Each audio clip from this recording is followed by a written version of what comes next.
A bill was introduced today to double down on what Governor Pillen calls efforts to clean out the closets. In other words, to shrink the government. The Speaker of the Legislature introduced LB 34 today on the governor's behalf.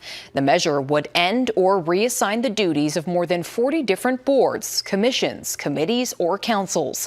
The governor talked about this very subject yesterday during his State of the State address. To shrink government, we must eliminate its obsolete parts. And as I love to say, there's a lot of closets that we need to clean out. Over the years, we have created far too many boards and commissions. Many have missions that are duplicative of those of other government agencies, or which have grown simply outdated over time. All add regulatory power or more government, or none is needed. Right now, there are more than 225 government entities in the state.